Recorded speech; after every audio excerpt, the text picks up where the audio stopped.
अस्सलामुअलैकुम नाजरीन। नाजरीन, उम्मीद करदा सारे दोस्त अहबाब भैणां भरा ठीक होन। अज दा एक छोटा जिहा पैगाम सिंपल जिहा साफ बनाना मैंने सुन के जाना राय दे के बहना। इस तो पहले मैं एक वीडियो बनाई है तमाम सोशल मीडिया गाइड्स के मुहर्रम शरीफ दा जेह्ड़ा महीना है इहदे विच बादत तरीके दे नाल गुजारो, क्योंकि ये बड़ा यादगार जेह्ड़ा ना महीना हुंदा है साल दा। अंग्रेज गोरे जेह्ड़े ना वो तो यकम जनवरी पहला महीना आखदे ना पहला साल यानी। इस तो करके साडे मुसलमानां दा दड्डा करना गल गा छड़िए मुहर्रम वाला रम दा जेह्ड़ा ना वो तो साडा साल शुरू होंदा इस्लाम दा। जेह्ड़े बंदे मुसलमान न उन्हां दी गल पे करना जनाब। गुजारिशात हाथ जोड़ के मौत दड़े बननी आई। मैं जेड़ा ना वीडियो शीडियो सी बना रहा सॉन्ग वगैरह ला रहा मुहर्रम अल हरम के दिनों च बहुत गलत है। जैसा कि आज 3 तरीक है ते 11 मुहर्रम अल हरम है ते अज फ्रेंडशिप दा दिन है। ते भुल गए करबला दा पस मंजर अस्तगफुरुल्लाह।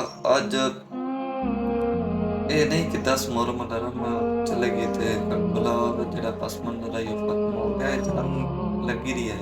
ये चीज नहीं है कि 10 मुहर्रम अल हरम गुजर गई तुसी कल सबीला लाई रखियां ना था ओ जी बस ठीक है वाला ठीक है दावी मुहर्रम तक नहीं ना जी ना, गल बहुत गलत है।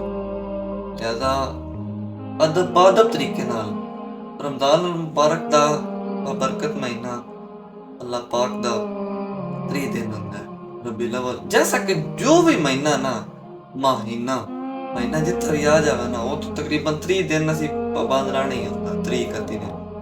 ठीक है ये अज ये गल दी नहीं समझ आंदी भी 10 दिन मुहर्रम दे किदों आ गए।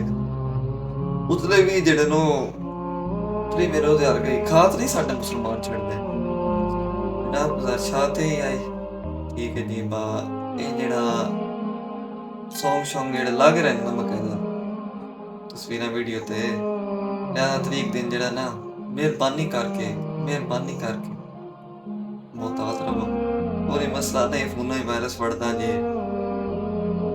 अगर तस्वीर ना भी कोई वायरल हुई वीडियो ना भी सॉन्ग तो वायरल हुई ना अगले अगे थोड़ा है ते साहब देना जो कि हो सके के अल्लाह दी शान वास्ते है सिस्टम असी कीता है। अल्लाह पाक तौफीक फरमा आमीन।